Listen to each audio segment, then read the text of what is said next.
Hey, what's going on, fellow LEGO fans? It's Jordan here. Today we're going to be taking a look at my LEGO train system. Right now we can see the heavy haul train and the cargo train dispatched from the train station as it makes its way around the city, going through the train area in the fantasy area, down in front of us now, and going back around. So that there, I used the two trains, the cargo train and the heavy haul train. I just put each locomotive, one in the front and one in the back. Just sort of gives it a smoother ride as it goes around the track here. I could run all three trains separately. However, it's just a little bit more difficult monitoring three trains on the track. So here comes the high-speed passenger train. Comes zipping around the corner there. So now we got a total of two trains going around there, the high-speed passenger train and then the combination of the cargo train and the heavy haul train. And as you can see, they do go around the track quite smoothly. It did take me quite some time to get it going smoothly like that. And what we're going to do in this video today is I'm going to show you guys how I did that.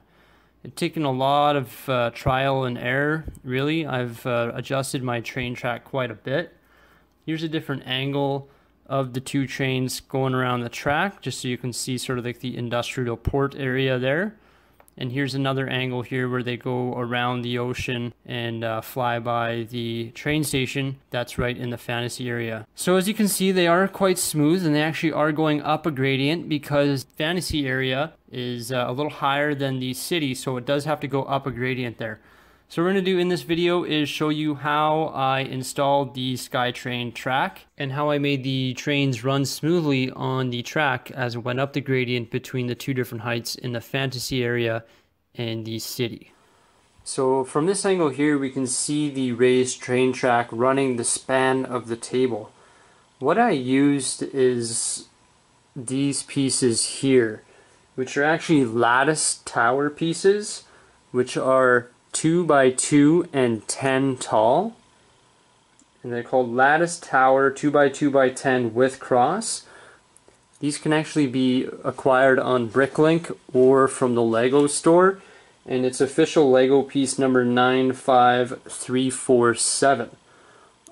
I haven't done the research on Bricklink, but I know from the Lego store here in Canada they cost 82 cents per thing, so it's not too bad. I mean, I guess it does add up if you have such a big raised train, but they are very convenient and easy to use. So here where we have the train track supported, you can see that all these supports are obviously evenly spread.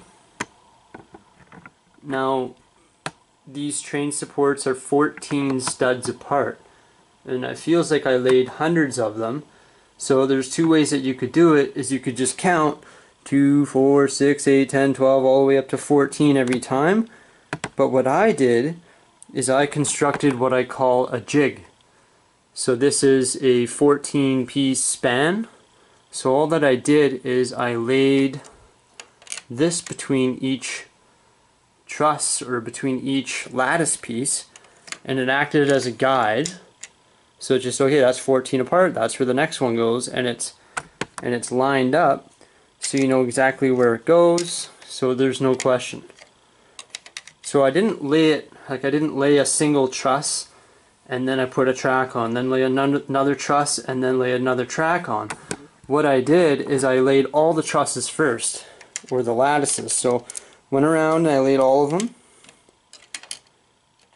and then I took a long sheet of train, like a long sheet of track, and then it just boom, boom, boom, boom. So it actually went quite quickly. But like I was saying, as we can see here, the train, or the city, is at this height, and the fantasy area is at this height. So it's actually quite a big difference. It's 3 bricks difference. So you can see some of my trusses on the bottom. I just call them trusses, I guess, but on the bottom there's a single brick holding them together, and then on the top there's another series of bricks holding them together at the top, and then they connect to the train track. So what I did is this one has a difference of 3. This one also has a difference of 3. And then from there I went down by 1 plate. So this is 1 brick down here, 1 brick up here, and 2 plates. A plate being a thinner piece. So this is 1 brick, 2 brick.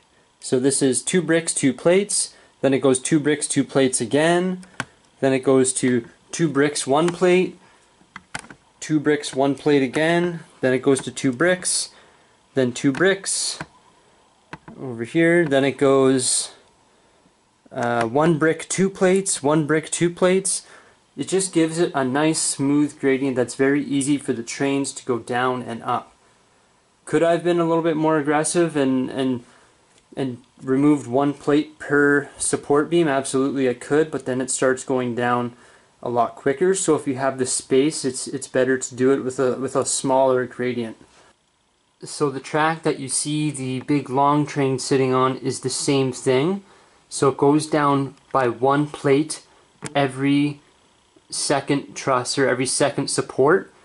But then you can see the track beside it where it splits, where there's this switch track and it goes down into the industrial area. You can see how much faster it goes down.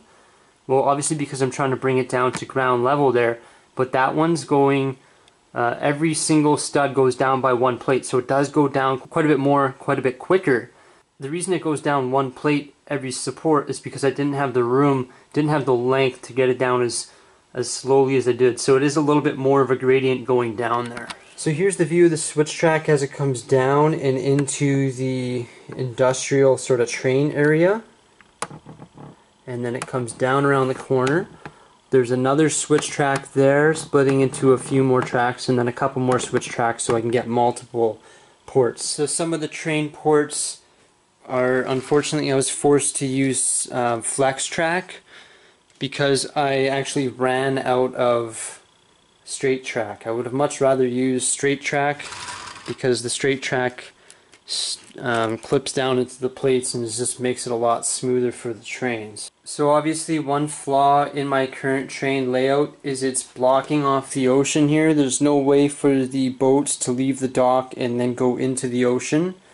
So my solution to that problem, I think I have a solution. Right here I'm going to put another table. I don't know if it's going to be 4 feet or 6 feet.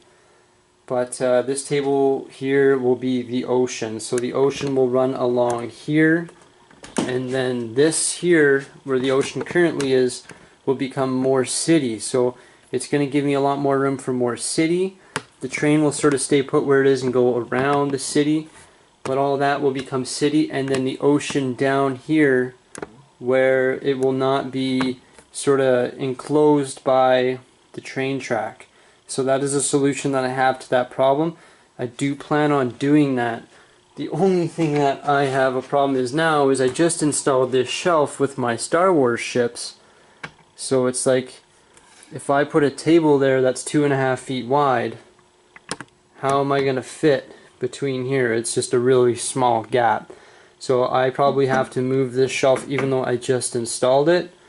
I do have a lot of Star Wars ships that I am building, but I just don't know where the heck I'm going to put it if I put this table in here. So for my train controller, so I've got 3 locomotives to power. So the white represents the high-speed train, the blue represents the cargo train, and then the red represents the heavy haul train. As you can see, I've put these Technic pieces on here just to show me where they are so I can make sure they're all going the same speed. Definitely important when I'm running 2 locomotives on the same train. So there's the high speed train. I can just power that up and that one will get going. And then in behind that we have the cargo train coming here. See, now I can make sure they're both going the same speed because they are operating the same train. So that one's catching up though, so I gotta be careful. Slow it down a bit.